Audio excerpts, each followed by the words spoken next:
Hi everyone. Good morning, sir. Good afternoon. Very good afternoon, sir. ठीक है आप लोग? Yes, sir. आज हमारी क्लासेस हिंदी की है और हिंदी में स्वर और व्यंजन का वर्गीकरण हम पढ़ रहे थे। क्या पढ़ रहे थे?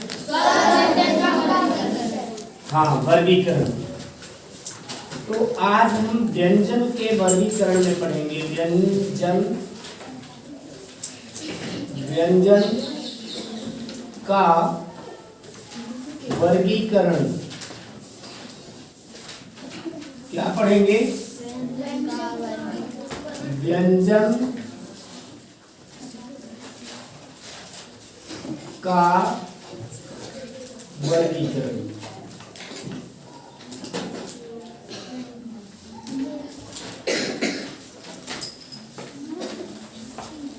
बहुत बहुत धन्यवाद आप लोगों को।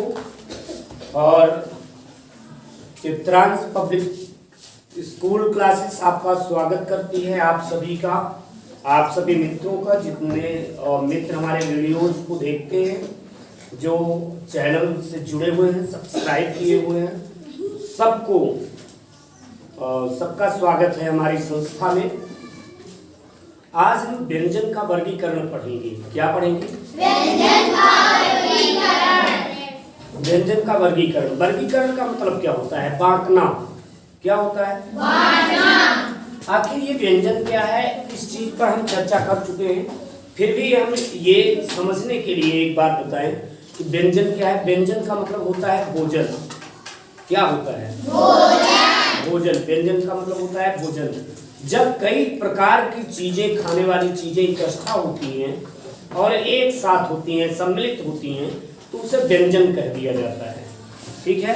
Yes, sir.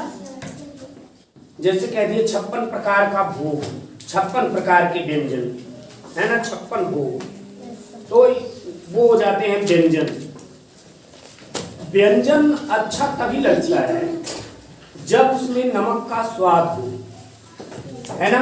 Yes, sir. तो व्यंजन बनने के लिए नमक का काम करता है। हम भाषाओं में अगर पढ़ें तो भाषा का व्यंजन तब तैयार होता है जब उसमें स्वर रूपी नमक मिलाया जाए। जब स्वर उसमें मिक्स कर दिया जाएगा तो व्यंजन तैयार हो जाएगा, और स्वर उसमें से हटा लिया जाए तो वो व्यंजन नहीं रहेगा। जैसे कि सपोज दैट आप इसे क्या पढ़ते हो? क। तो ये क कैसे बना? ये और प्लस नमक मिला दिए, अ इक्वल टू क, ये पूरी तरह से तैयार हो गया। जब तक अ नहीं बोलो, आप नहीं निकालो मुंह से, तो क नहीं निकल सकता। क आ रहा है, नहीं तो अ के अलावा विदाउट अ, बिना अ को आप पृथक करके, अलग करके, और इसके बाद क बोलिए आप लोग। Yes, sir. बोलिए। नहीं, आ नहीं बोलना है, नहीं हो सकता है ना। इट्स नॉट पॉसिबल, ये संभव नहीं है। मतलब आपको स्वर की सहायता लेनी पड़ेगी। समझ में आ रहा है? Yes, sir. हम इन्हीं का वर्गीकरण पढ़ेंगे। तो व्यंजन के वर्गीकरण में पहला प्रकार हमने पढ़ा था, ध्यान देना आप लोग, पिछली वीडियो को देखना। हमने पढ़ा था सबसे पहला व्यंजन स्पर्श व्यंजन। कौन सा व्यंजन? स्पर्श व्यंजन। स्पर्श व्यंजन पहला प्रकार होता है व्यंजन का, स्पर्श व्यंजन।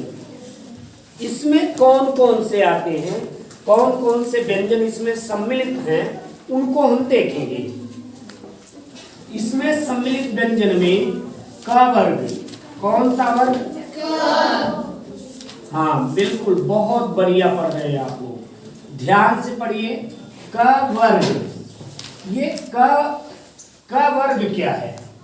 हर एक वर्ग में, ध्यान दीजिए, बिल्कुल ध्यान से समझना, हर एक वर्ग में 5 वर्ण हैं। कितने वर्ण हैं? 5। एक वर्ग में 5 वर्ण हैं। एक वर्ग में कितने वर्ण हैं? 5। वर्ण मतलब ये अक्षर, ये एक वर्ण है। ये इसमें 2 वर्ण 3 वर्ण है, 2.5 वर्ण, एक आधा है ना? Yes sir. 2.5 वर्ण है। ये एक वर्ण हो गया, वर्ण एक है। लेकिन क का वर्ग कहें तो आप देखते हैं कि क ख ग घ अंग कितने हो गए? 5 हुए। Yes sir. तो क वर्ग में 5 वर्ण हैं, क ख ग घ अंग। अंगा नहीं होता, अंग अंग अंग, है ना? Yes sir. अंगा नहीं, अंगा प्रोनाउंसिएशन गलत है। अंग, क ख ग घ अंग, है ना? Yes sir. अब जब हम कखा गघा पढ़ रहे हैं तो हम सही पढ़ेंगे। अब हम एलकेजी यूकेजी में नहीं पढ़ रहे हैं, यस सर। ठीक है? Yes sir. क ख ग घ अंग अंग, ठीक है? Yes sir. तो क वर्ग, अब वर्ग कौन कौन से होते हैं? क वर्ग, ज वर्ग, ज वर्ग, ट वर्ग,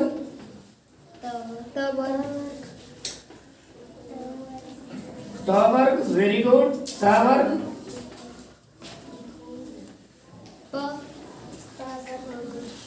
प वर्ग। स्पर्श व्यंजन में ये 5 वर्ग आते हैं। कितने वर्ग आते हैं? 5। स्पर्श व्यंजन में कितने वर्ग हैं? 5। पांचों लाइन के पहले पहले अक्षर को हम वर्ग बना दिए।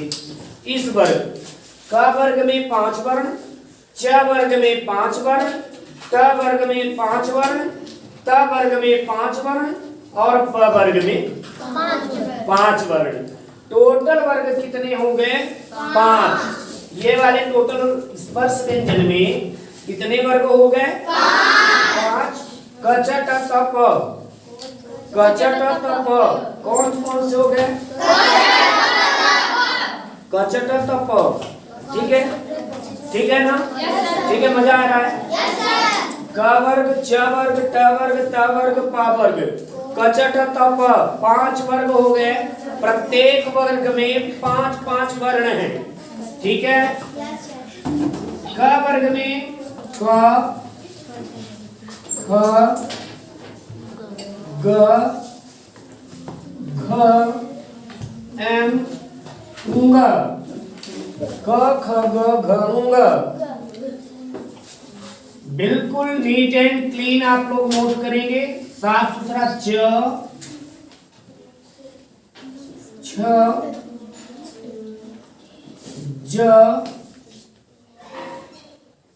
झ, ञ, ञ नहीं, ञ, ग ख ग घ ङ, च छ ज झ ञ।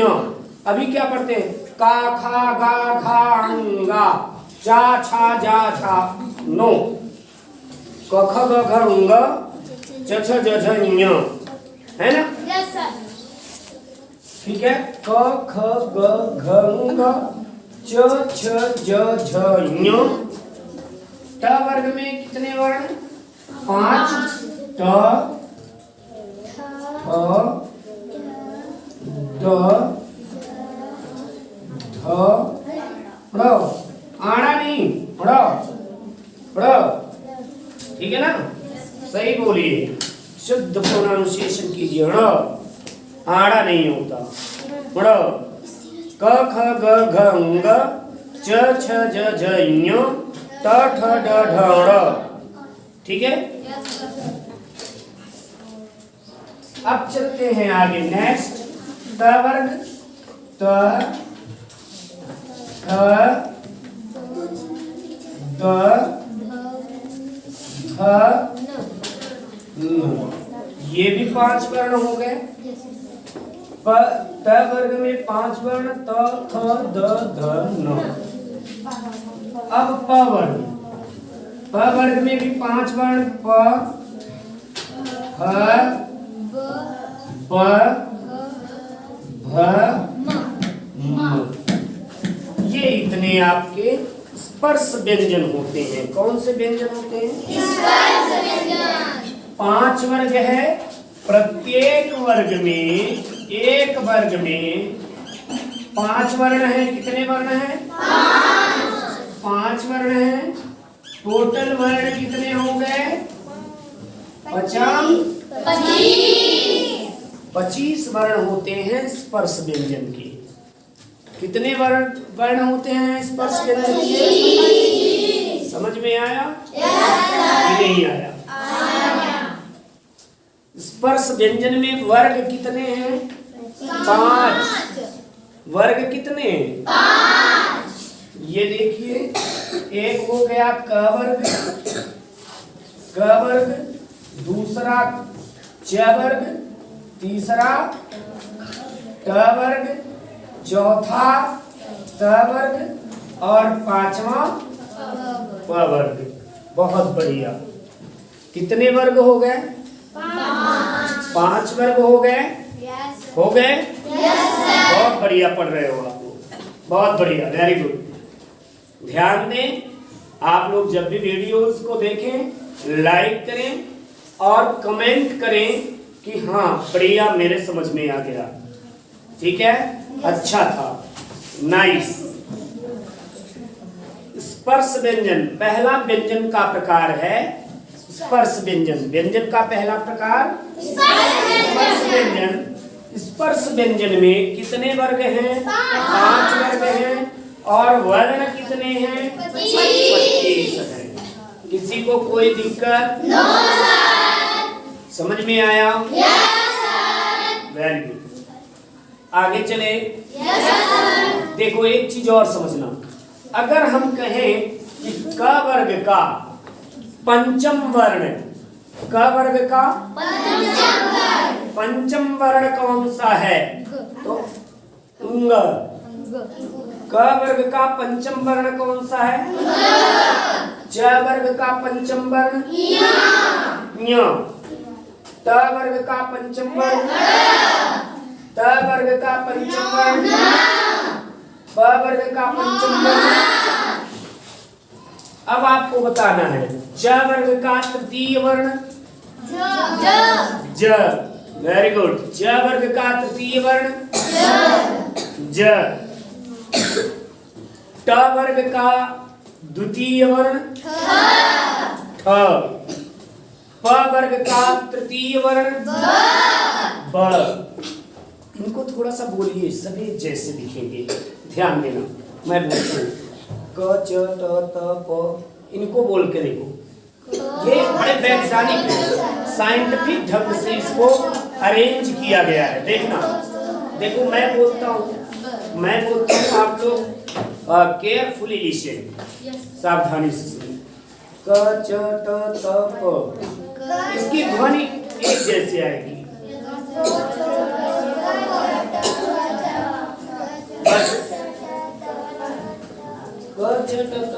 अब देखो इसको बोलते हैं, इसको बोलते हैं देखना, इसको बोलते हैं देखना, इनकी अलग ख छ ठ थ फ, ये एक जैसे ख छ ठ त फ, ख छ ठ थ थ, एक जैसे। फिर देखो इनको देखो, इनको देखो ग ज ड द ब, ग ज ड द ब, अलग तरह की ध्वनि है, तीन पूरे की एक जैसी। फिर इनको देखना घ झ झ घ ध भ, घ झ झ घ ध, एक जैसी ध्वनि है। फिर उंगा की, इसको देखो पंचम वर्ण उंगा य ण न म, ये पूरे अनुनासिक हैं। तो इनको बड़े वैज्ञानिक ढंग से सजाया गया है, इसीलिए इनको वर्णमाला कहा जाता है। क्या कहा जाता है? वर्णमाला। हाँ, माला जो होती है मोतियों की माला, जब वर्णों को एक सूत्र में पिरो दिया जाए, एक धागे में बेहतर सुसज्जित कर दिया जाए, एक नियम से रख दिया जाए वर्णों को, तो उसे वर्णमाला कह देते हैं। ठीक है? Yes sir. तो स्पर्श व्यंजन की संख्या कितनी है? 5। ठीक है, 25। स्पर्श व्यंजन की संख्या 25। कुल वर्ग आते हैं स्पर्श व्यंजन में 5। प्रत्येक वर्ग में 5-5 वर्ण होते हैं। पचम 25। कोई दिक्कत? No sir. नहीं। आगे चलें। Yes sir. अगला नंबर का व्यंजन है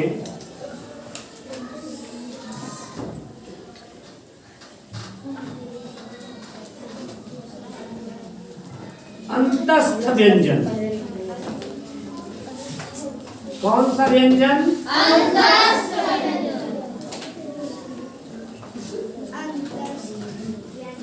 अंतस्थ व्यंजन, जो अंदर से निकलता है। ये आपके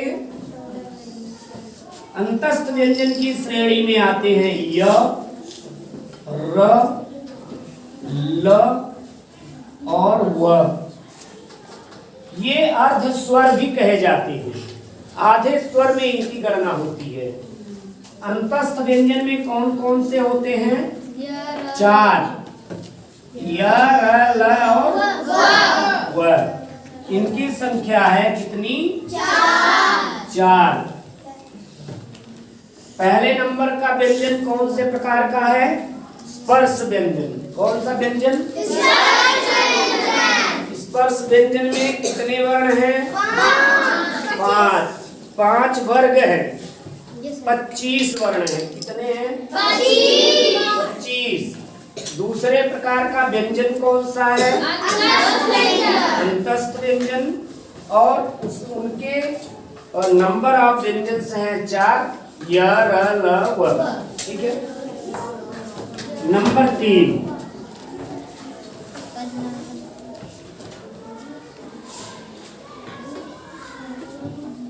ऊष्म व्यंजन।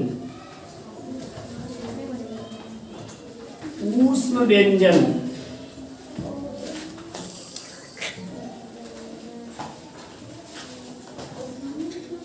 ऊष्म व्यंजन, इसको थोड़ा और ऊपर कर देते, जगह बच जाएगी। नंबर 3, ऊष्म व्यंजन।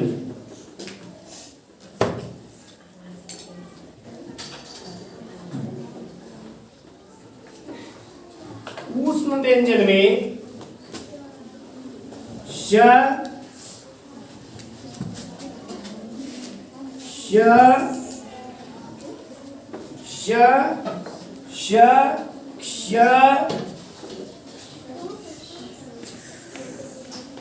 स और ह। इनकी भी संख्या कितनी है? 4। अंतस्थ व्यंजन की संख्या 4, य, र, ल, व। अंतस्थ व्यंजन की संख्या 4, य, र, ल, व। ऊष्म व्यंजन की संख्या 4, श, श, स, ह। 4। ठीक है। नंबर 4 आगे में चलते हैं।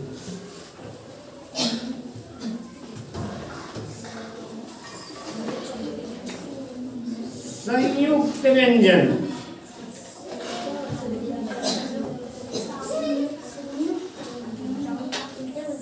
संयुक्त व्यंजन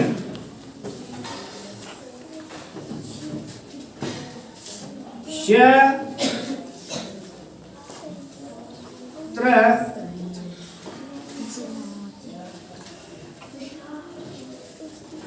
ज और एक शामिल किया गया है स्र को। इसको स्र को छत्र ज और स्र जो श्री लिखते हैं। ठीक है। लेकिन जब इसको शामिल किया गया है तो एक और संयुक्त व्यंजन है जो इसकी परिभाषा पर खरा उतरता है। ध्यान दें आप लोग, संयुक्त व्यंजन क्या होता है, उसकी परिभाषा क्या होती है, बात समझ लें। पहला अक्षर स्वर रहित हो। पहला अक्षर स्वर रहित हो मतलब स्वर ना हो, आधा हो। और दूसरा वर्ण स्वर सहित हो और दोनों मिलकर के एक अलग संकेत बना दें उस व्यंजन को अलग नाम दे दें, उसको कहते हैं संयुक्त व्यंजन। ठीक है, जैसे क्ष जो है, आप ध्यान देंगे, क्ष क्षत्री, ये किससे मिलकर बना है? यहाँ हम देख लेंगे इनका, ये ऐसे हमने कर दिया, ये संकेत बना दिया, और इस जगह पर इसका हम डायवर्सन इसका कर दिए हैं। इसको हम यहाँ पे देख लेते हैं सभी को। श किससे मिलकर बना है? आधा क, आधा क, आधा अ। श षटकोण प्लस अ। तो ये देखो, ये आ किसके साथ है? षटकोण के साथ, षटकोण के साथ जिसे आप बोलते हो। तो इसको मिल क्ष, क्ष क्या बोलते हैं? छ नहीं बोलते इसको, क्ष क्षत्री। कक्षा, कक्षा नहीं, कक्षा है ना, ये छ। त्र को अगर हम देखेंगे तो आधा त प्लस र प्लस अ, इससे मिलकर बना त्र। अगर ज्या देखेंगे, ज्या, तो ज प्लस आधा ज प्लस आधा य प्लस अ, ये बना य।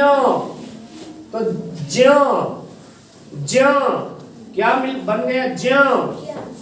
तो ज, य और अ। देखो, पहले वाले में किसी में भी स्वर नहीं है, और दूसरे वर्ण के साथ क्या जुड़ा हुआ है? स्वर, स्वर जुड़ा हुआ है ना, स्वर जुड़ा हुआ है। तो इसका और तीनों को मिलाकर इस तरह का बन गया, इन तीनों को मिलाकर इस तरह का बन गया, इन तीनों को मिला के इस तरह का बन गया। अब जो श्रय आप कह रहे हैं, ये श्रय को भी शामिल किया गया है। तो ये शलजम वाला श प्लस र प्लस अ से मिल करके इसका चिन्ह बदल गया, इस तरह का हो गया। इसलिए संयुक्त वर्ण ये भी है। एक और संयुक्त वर्ण होना चाहिए, ये पूरे प्रभाव के साथ मैं कह रहा हूं। जैसे आप लोग लिखते हैं द्या, विद्यालय, द्य, द्य, ये भी बना है आधा द प्लस य प्लस अ, और बन गया इस तरह से। ठीक है, तो इस प्रकार ये भी एक संयुक्त वर्ण है।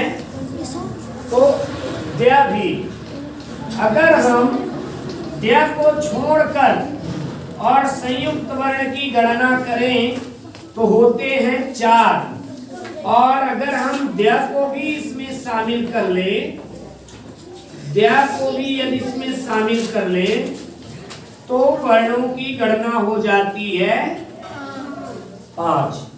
तो हम ये भी जानेंगे कि 4 होते हैं। अगर एग्जाम में पूछे जाए वर्णों की संख्या है, मतलब संयुक्त वर्ण की संख्या है, कितनी है, तो अगर 4 ऑप्शन में रहेगा तो 4 रख देंगे, अगर 5 ऑप्शन में रहेगा तो 5। ठीक है, यस सर, संयुक्त व्यंजन हो गए। सबको समझ में आ गया? Yes sir. आगे चलते हैं। नंबर 5,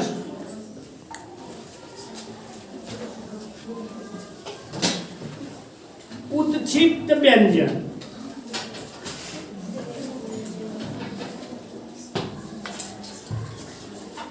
उत्क्षिप्त व्यंजन कौन से व्यंजन? उत्क्षिप्त व्यंजन, इनकी संख्या है 2, र और है। कितनी है? 2, ड़ और है। उत्क्षिप्त व्यंजन की संख्या 2। ठीक है, ठीक है। ये आपके हैं ये वाले संयुक्त व्यंजन। कौन से हैं ये? संयुक्त व्यंजन।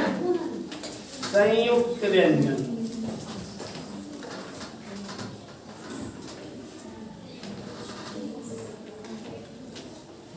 गुड, बढ़िया। एक और प्रकार का व्यंजन होता है, लेकिन वर्णों की गणना हमारी पूर्ण हो जाती है। देखो कुल व्यंजन कितने होते हैं, व्यंजन की संख्या कितनी है? 25, 25 4 29, 29 4 29 4 33 है ना? 33 और 5 38 और 38 और 2 40। कुल व्यंजन की संख्या कितनी है? 40। कुल व्यंजन की संख्या 40। वैसे क्या करते हैं, इन 3 को निकाल देते हैं। एक द्या को शामिल नहीं करते और एक ढ़ और ढ को हटा देते हैं। टोटल कख गघ से लेकर ज्ञा तक गिन लेते हैं, कह देते हैं व्यंजन की संख्या है 36, है ना? लेकिन व्यंजन की संख्या 36 नहीं है, क्योंकि पूरा नहीं हो रहा है। ये बताओ 36 तो ज्ञा तक में पूरा हो गया, ठीक है? ज्ञा तक में कितना हो गया? 36 पूरा। देखो 25 26 27 28 29 30 31 32 33 34 35 और ये 36। अब ये बताओ स्र का काम नहीं लगता? लगता है। एक ही वर्ण है, जैसे क्ष वर्ण है, क्ष त्र और ज्ञ, वैसे ही स्र भी एक ही वर्ण है ना? एक ये हो गया। फिर द्या का काम नहीं लगता क्या? लगता है। विद्या, विद्यार्थी, विद्यालय लिखना है तो हमें इसका उद्यान तो पढ़ेगा कि नहीं पढ़ेगा? तो द्या भी है, इसको हम छोड़ नहीं सकते। तो 5 और ढ और ढ, ये किसी भी शब्द के प्रारंभ में नहीं लगती, ये शब्द के बीच में या शब्द के अंत में लगती है। जैसे लड़ाई, पढ़ाई, गाड़ा, माड़ा। लेकिन ड़ से स्टार्ट होने वाले, ड़ से प्रारंभ होने वाले कोई शब्द नहीं मिलेंगे। ये बीच में या शब्द के मध्य में या शब्द के अंत में लगते हैं, उच्छिष्ट व्यंजन। ठीक है, तो आज ये आपने व्यंजन पढ़ा। अभी एक व्यंजन और बचा हुआ है, जो वर्णों की गणना कंप्लीट हो गई। वर्णों की गणना कंप्लीट हो गई। कितने वर्ण हुए टोटल? गिन लो। वर्णों की नहीं कंप्लीट हुई, व्यंजन की कंप्लीट हुई। सॉरी, किसकी गणना कंप्लीट हुई? व्यंजन की। व्यंजन की गणना 25 4 29 29 4 35 35 5 38 और 38 2 40। टोटल व्यंजन की गणना जो है आपने कर लिया है। Total number of consonant in Hindi, total number ये है 40। ठीक है, कुल व्यंजन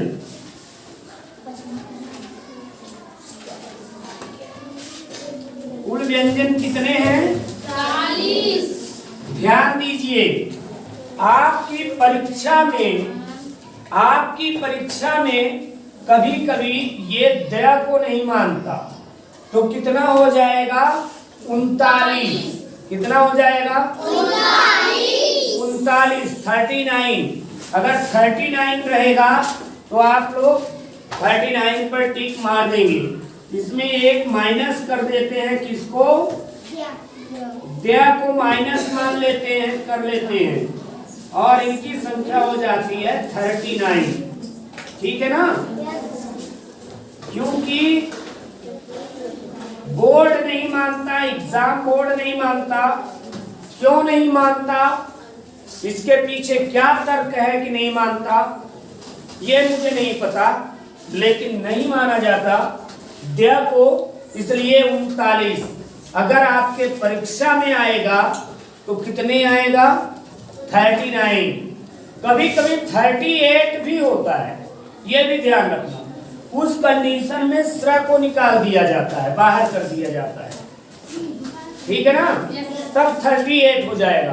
तो 38, 39 और 40, 38, 39, 40। ये ध्यान रखेंगे कि अगर एग्जाम के टाइम में किसी भी कॉम्पिटिटिव एग्जाम में अगर पूछता है कि कुल व्यंजन की संख्या होती है कितनी, तो अगर नंबर दे दिया आपका 34, 35, 36, 37, या तो इसमें कोई नहीं।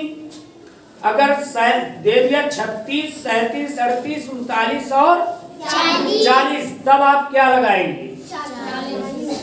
40 नहीं लगाएंगे, परीक्षा की व्यू से 38 लगाएंगे। क्या लगाएंगे? 38 सबसे सटीक जवाब है। स्र और किसको किसको छोड़ के? स्र और द्य को निकाल देंगे। ठीक है? Yes sir. तो 38। अगर 39 है तो आप 39 मार दो, 40 है तो 40। ठीक है? तीनों कंडीशन हमने बता दिया। अगला हम व्यंजन पढ़ेंगे जो इन श्रेणियों से अलग है, जो वर्ण में सम्मिलित नहीं किया जाता। उसका नाम है नंबर 6, लेकिन व्यंजन का प्रकार है द्वित्व व्यंजन। कौन सा व्यंजन? द्वित्व। द्वित्व द्वित्व व्यंजन।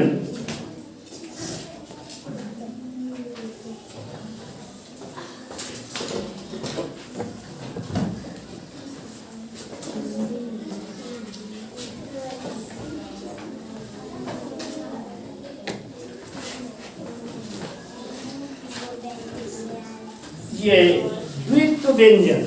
अब ये द्वित्व व्यंजन क्या होता है? द्वित्व मतलब कोई वर्ण 2 बार आ जाए। कितने बार आ जाए? 2 बार। नहीं आया समझ में? जब 2 बार आ जाए तो द्वित्व व्यंजन। 2 बार आए व्यंजन, 2 बार आए व्यंजन, वही व्यंजन दोबारा आ जाए, है ना? तो उसे क्या कहेंगे? द्वित्व व्यंजन। इसमें क्या होगा कि 2 व्यंजन संयुक्त होंगे, 2 व्यंजन जुड़े होंगे, जैसे कि ये जुड़े हैं ना? जैसे कि आपके संयुक्त व्यंजन में जुड़े हैं, इसी तरह जुड़े होंगे। लेकिन देखो, संयुक्त व्यंजन एक दूसरा है और दूसरा है। एक क है तो दूसरा क्ष है, एक त है तो दूसरा र है। लेकिन द्वित्व व्यंजन में क्या होगा कि दोनों एक ही समान होंगे, एक ही आकार के होंगे। ठीक है? समझना बात। जैसे आधा न पूरा न। ठीक है? ये कहलाते हैं द्वित्व व्यंजन। आधा न पूरा न, आधा में पूरा में। समझ रहे हैं ना? नहीं समझ रहे हैं? आधा पर पूरा पर, है ना? ये द्वित्व व्यंजन है। कौन सा व्यंजन है? बढ़िया समझ में आ रहा है? बढ़िया समझ में आ रहा है आप लोगों को? नहीं आ रहा है? ऐसे ऐसे कर रही हो तो मुझे लगा कि नहीं समझ में आ रहा है। आप ऐसे ऐसे कर रही है रोशनी, ऐसे आप ऐसे ही कर रहे हो ना, तो मुझे लगा कि नहीं आ रहा है समझ में। और मुझे क्या मालूम कि आप खेल रहे हैं, वो ऐसे कर रही है। तो कुल व्यंजन हो गए 40, और कभी कभी आ जाता है 40 - 1 = 39, एंड कभी कभी 2 को माइनस कर देते हैं, तो टू को कौन कौन से को माइनस करेंगे? स्रा को और द्या को। नहीं समझ में आया? आ गया पक्का? पक्का। तो दो समझ में आ गए, ये समझ में आ गया कि 40 कब होगा और कब 39 होगा, नहीं? ठीक, गुड, वेरी गुड।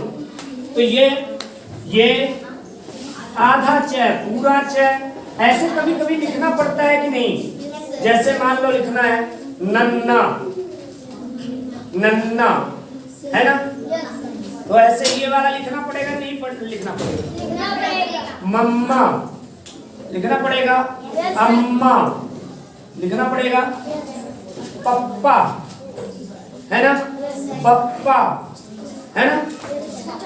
कटप्पा तो भी लिखना पड़ेगा, कटप्पा में भी लिखना ही पड़ेगा। कटप्पा, देखो कितने को मजा आ गई। कटप्पा सुनते ही चेहरे खिलखिला उठे। कटप्पा जानते हो, देखे हो तुम लोग? बाहुबली में, मूवी में।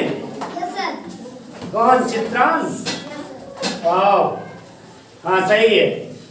बाहुबली ने बाहुबली को कटप्पा ने क्यों मारा था? नहीं पता है? कब काहे के लिए बाहुबली देखते? क्योंकि उसके महाराजा मारा बोली, हमें ही खुद नहीं पता क्यों मारा। मारा होगा, आपसी रंजिश रही होगी, हमको बताने थोड़ी ना आया था। नहीं, क्या मुझे बताने आया था कि मैंने क्यों मारा? मारा होगा। अब मेरे से क्या लेना देना? मुझे कभी मिला भी नहीं, और नहीं तो वो बताता ना, मैं अपने से पूछ लेता उससे कि भाई क्यों मार दिए थे। तो आधा ना पूरा में, आधा में पूरा में, आधा पर पूरा पे, आधा छ पूरा छ, ऐसे ही अन्य वर्ण। इसमें क्या होता है देखो, द्वित्व व्यंजन में आप लोग थोड़ा सा साइलेंट रहिए। अगर पढ़ना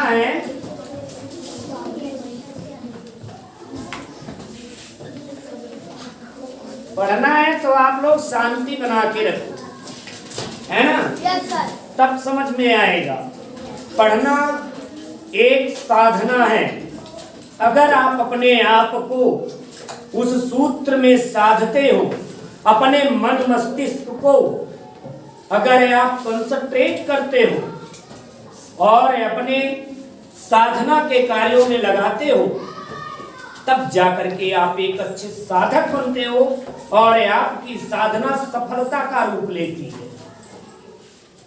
अगर सही मन मस्तिष्क और सही आत्मविश्वास से कार्य ना किया जाए, वो कार्य हमेशा अपूर्ण और असफलता की भेंट चढ़ जाता है। इसलिए जब भी आप क्लास में हो, जब भी आप कक्षाओं में हो, जब भी आप कोई चीज पढ़ रहे हो, बड़े खुले मन से, चित्त और आत्मा से अपने इंद्रियों को खोलकर किसी भी चीज को, किसी भी वस्तु को, किसी भी अध्ययन को बेहतरीन तरीके से समझें। तब जाकर के हमारा कैरियर, हमारा भविष्य उज्जवल होता है ना? Yes sir. ध्यान रखिए। ये हो गए आपके द्वित्व व्यंजन। द्वित्व व्यंजन की संख्या निर्धारित नहीं है। द्वित्व व्यंजन की संख्या निर्धारित नहीं है। ऐसा है कि ये आधा का पूरा क, आधा पूरा ख, आधा ग पूरा ग, आधा घ पूरा घ, है ना? ऐसे पूरे हो जाएंगे जितने हैं। तो ये हो गया द्वित्व व्यंजन। द्वित्व व्यंजन में देखो क्या होता है, यहाँ देख लो तो बेहतरीन समझ में आ जाएगा। इसमें ये जैसे आधा न और पूरा न है द्वित्व व्यंजन में, इसका क्या होगा? ध्यान दीजिए, एक न आधा रहेगा और उसी प्रकार का न रहेगा जो पूरा रहेगा, जिसमें स्वर की मात्रा रहेगी, लेकिन रहेगा दोनों न, रहेगा दोनों न। अब ये मत सोचना कि सर कह रहे हैं कि नहीं रहेगा, रहेगा न। अरे न रहेगा, तब भी वही बात हो गई, न रहेगा तो चला जाएगा, तो चला जाएगा, मैं क्या करूं? न रहेगा, है ना? न रहेगा। आधा न रहेगा और पूरा न रहेगा, न तो आधा रहेगा न पूरा रहेगा, सब जीरो हो जाना चाहिए। तो यहाँ जीरो नहीं लिख रहे हैं। जब आधा न रहेगा और पूरा न रहेगा तो क्या हो जाएगा? जीरो ही हो जाएगा ना। न तो आधा रहे न पूरा रहे तो जीरो हो जाएगा। अरे तिहाव हिस्सा हो सकता है भाई, पौवा काम नहीं, किलो आध किलो कुछ तो हो सकता है। चलो कोई बात नहीं, तो ये हो गया। ऐसे आपका आधा च, ये जैसे आधा च और पूरा च लिखा है, इसको अगर हम वर्ण विग्रह कर दें, अलग अलग कर दें, तो ये क्या हो जाएगा? ये आधा च प्लस ये आधा च प्लस अ, मतलब ये पूरा च। एक आधा च एक पूरा च मिल करके द्वित्व व्यंजन का निर्माण करते हैं। उसी प्रकार का एक आधा वर्ण, उसी प्रकार का उसी आकार का दूसरा स्वर सहित वर्ण मिल करके द्वित्व व्यंजन का निर्माण करते हैं। परिभाषा हो जाती है डियर स्टूडेंट्स, डियर फ्रेंड्स, परिभाषा हो जाती है कि पहला वर्ण स्वर रहित हो। पहला वर्ण क्या हो? न स्वर रहित है। पहला वर्ण स्वर रहित हो, दूसरा वर्ण उसी आकार का स्वर सहित हो, दोनों मिलकर के और इस तरह के बन जाते हैं। दोनों मिलकर के द्वित्व व्यंजन का निर्माण करते हैं। पहला स्वर रहित और दूसरा स्वर सहित वर्ण हो, लेकिन दोनों ही एक ही आकार के हो, दोनों एक ही आकार के हो, द्वित्व व्यंजन का निर्माण करते हैं। ठीक है। संयुक्त व्यंजन में पहला वर्ण शांत हो जाइए, शांत हो जाइए, सुन लीजिए। संयुक्त व्यंजन में क्या होता है कि पहला वर्ण स्वर रहित हो, दूसरा वर्ण स्वर सहित हो, लेकिन पहला और दूसरा दोनों वर्ण अलग अलग आकार के हो। क्या हो? ये इसका आकार अलग है और इसका आकार अलग है, लेकिन इसमें इसका आकार और इसका आकार दोनों समान है कि नहीं है? है कि नहीं है? है। तो संयुक्त व्यंजन में पहला वर्ण स्वर रहित हो, मतलब स्वर के बिना हो, दूसरा वर्ण स्वर सहित हो, ठीक है, लेकिन दोनों अलग अलग आकार के हों, तो दोनों मिलकर के संयुक्त वर्ण का निर्माण करते हैं। और द्वित्व व्यंजन में पहला वर्ण स्वर रहित हो, दूसरा स्वर सहित हो, लेकिन दोनों एक ही आकार के हों, द्वित्व व्यंजन का निर्माण करते हैं। समझ में आया? Yes sir. संयुक्त व्यंजन में और द्वित्व व्यंजन में अंतर क्या है? संयुक्त व्यंजन और द्वित्व व्यंजन में नोट डाउन कर लीजिए, जिनको नोट डाउन करना है। संयुक्त व्यंजन में और द्वित्व व्यंजन में फर्क क्या है समझ लो कि संयुक्त व्यंजन में पहला वर्ण स्वर रहित, दूसरा वर्ण स्वर सहित, लेकिन दोनों का आकार अलग अलग। आकार क्या होगा? किसमें? संयुक्त व्यंजन में। किसमें? संयुक्त व्यंजन में। मैं फिर से रिपीट कर रहा हूं, फिर से सुनो, ध्यान से सुनो। संयुक्त व्यंजन और द्वित्व व्यंजन में अंतर क्या होता है?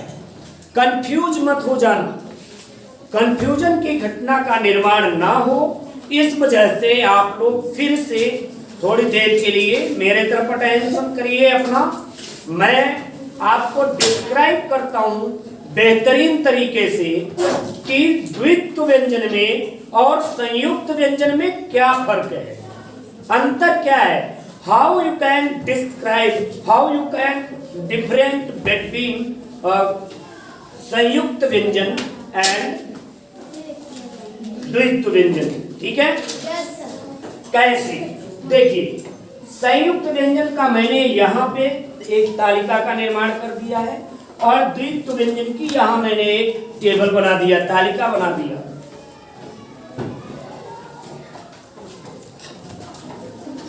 संयुक्त व्यंजन के बारे में हम चर्चा करते हैं कि संयुक्त व्यंजन क्या है, उसमें क्या विशेषताएं हैं। संयुक्त व्यंजन ये है श, त्र, ज, प्र और द्य। इनका हमने वर्ण विग्रह किया, वर्णों को अलग अलग किया। पहला वर्ण जिसके साथ स्वर नहीं है, आप देख पा रहे हैं कि स्वर नहीं है। दूसरे वर्ण के साथ स्वर है और दोनों मिलाकर, तीनों मिलकर के एक अलग प्रकार का वर्ण का निर्माण हो गया है, एक अलग तरह का वर्ण बन गया। तो ये क, श, अ मिल करके क्ष का निर्माण हो जाता है। ये है संयुक्त व्यंजन। परिभाषा हो जाएगी कि प्रथम वर्ण स्वर रहित हो, द्वितीय वर्ण स्वर सहित हो, दोनों मिलकर के संयुक्त व्यंजन का निर्माण करते हैं। समझ में आया? Yes sir. द्वित्व व्यंजन में अंतर ये है, पहला वर्ण इसमें भी स्वर रहित है, इसमें भी स्वर नहीं है। दूसरा स्वर सहित है। दूसरा क्या है? स्वर सहित है। इतना तो संयुक्त व्यंजन और इसमें दोनों में सेम है। अब अगली बात क्या आती है, इनमें अलग अलग आकार के हैं। ये क्या है? अलग अलग आकार के हैं, लेकिन इनके आकार एक जैसे हैं, एक ही आकार के द्वित्व व्यंजन का निर्माण करते हैं। मतलब द्वित्व व्यंजन में पहला वर्ण स्वर रहित, दूसरा वर्ण स्वर सहित हो, दोनों मिला और दोनों एक ही आकार के हो, मिल करके द्वित्व व्यंजन का निर्माण करते हैं। समझ में आ गया? धन्यवाद। लिख लो आप।